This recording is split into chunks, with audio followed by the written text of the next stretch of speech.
Alors, Caroline, bonjour. Bonjour Brigitte, bonjour Stéphane. Bonjour. On vous écoute, allez-y. Moi, donc j'ai 2 enfants, 12 ans et 5 ans. Et j'ai à la maison 2 formes d'hypersensibilité. Donc le plus grand, ça a été rapidement, on va dire, décelé par la maîtresse à la maternelle.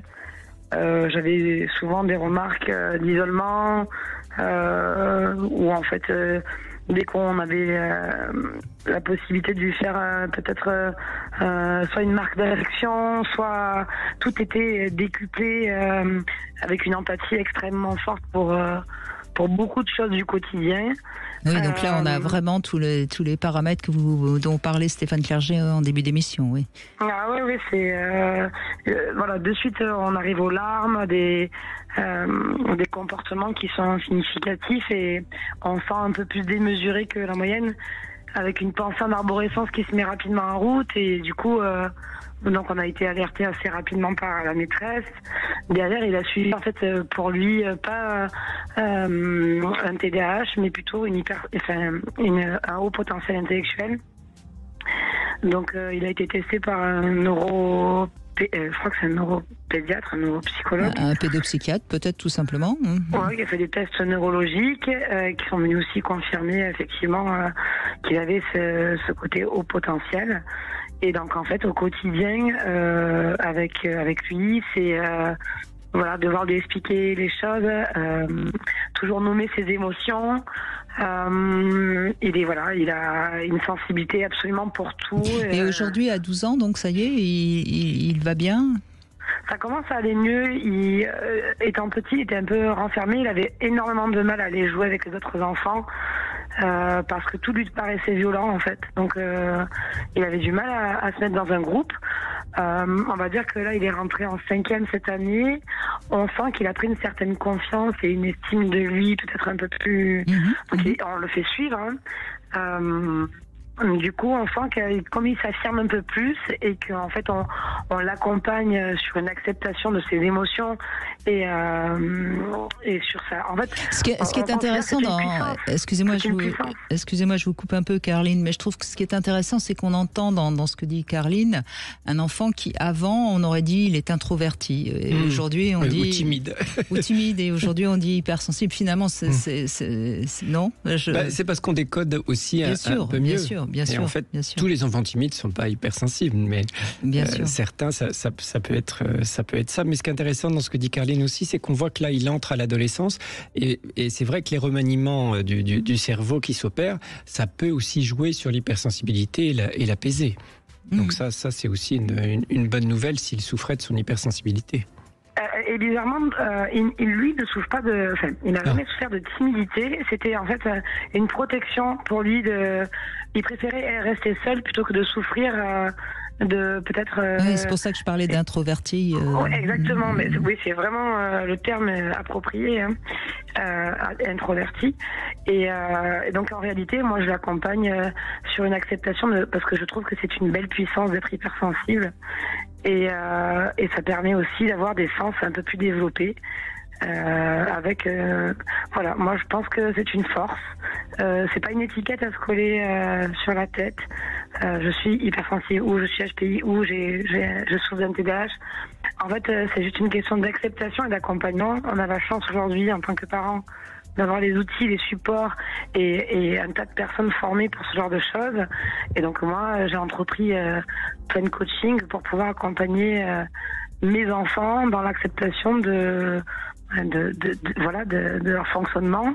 Et puis après, tu te découvres que finalement, toi aussi, tu l'es, mais sauf que tu t'en avais pas mis... t'avais pas mis le mot dessus. Et donc, en réalité, je trouve ça formidable d'avoir eu des enfants, justement, parce que ça m'a permis de me découvrir encore un peu plus.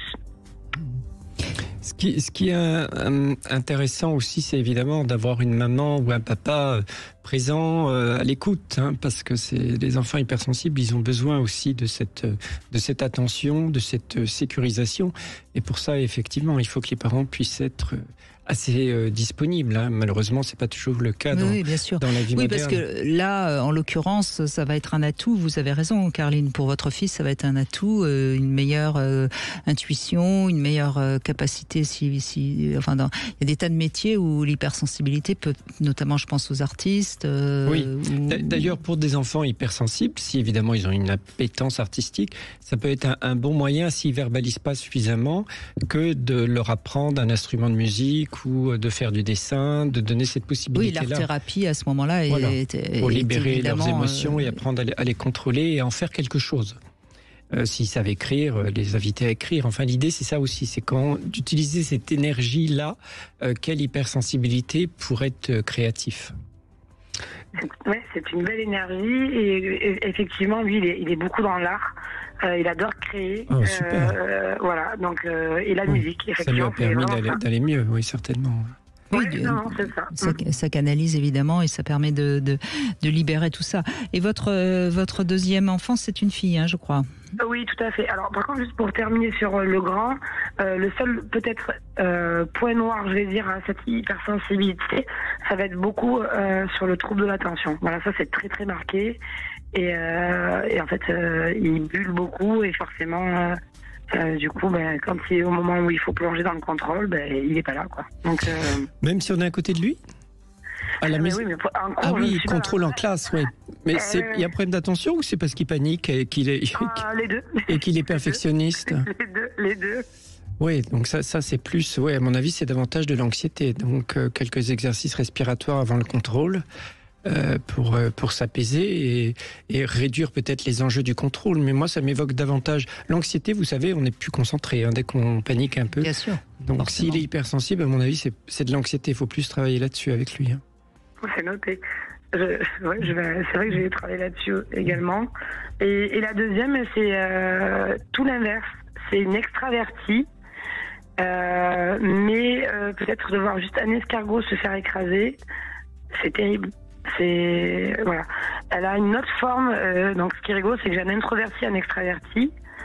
En réalité, je pense que c'est vraiment le reflet de ce que l'on est nous, en tant que parents. Ils s'en sortent mieux, les extravertis, parce qu'ils se libèrent. Alors, elle est très libérée. Très libérée.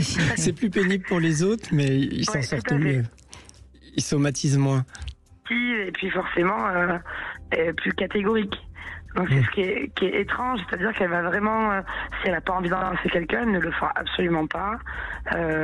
C'est vraiment un comportement presque inverse, mais à la fois toujours doté de cette sensibilité qui est très présente avec les mêmes signes. On voit qu'elle est dans la lune, on voit que rien ne la touche, qu'elle contrôle, elle va contrôler ses larmes par contre du coup. On voit que ça arrive, mais surtout pas par fierté, puisqu'elle a un caractère vraiment très poussé. Elle va les retenir. Du coup, c'est vrai que c'est assez déroutant d'avoir les deux cas, et à la fois, c'est super intéressant. Elle veut être comédienne, non? Énergie. D'avoir des enfants comme ça. Bon, en tout cas, vous êtes une maman bien attentive et bien présente, et ça fait plaisir à entendre. Merci beaucoup, Carline, de votre témoignage. On va continuer dans la deuxième heure. Si vous avez des doutes sur peut-être l'hypersensibilité de votre enfant et que vous avez besoin que Stéphane Clerget vous éclaire, vous pouvez bien sûr nous rejoindre au 0826 300 300. On continue évidemment à vous donner la parole et à écouter vos témoignages. Mais avant de donner la place aux infos, je vous propose une petite devinette, Stéphane Clerget. Allez. Quel serait le jour idéal pour faire l'amour un peu plus d'une heure? Vous avez le temps des infos. Oui. Non, vous pas tout de suite. Pas tout de suite. Vous me donnerez la réponse après, même si vous l'avez sur le bout de la langue, me semble-t-il. J'imagine. Pour une fois que vous avez la réponse, je conçois que vous ayez une envie folle de me la donner. Sûr. Vous n'êtes pas sûr. Écoutez, on va savoir ça après les infos, et puis bien sûr, on se retrouve tout de suite après. Sud Radio, c'est vous qui donnez le ton. Bravo pour votre score d'audience, ça devient impressionnant. Faites attention, vous allez avoir beaucoup d'ennemis. Sud Radio, parlons vrai.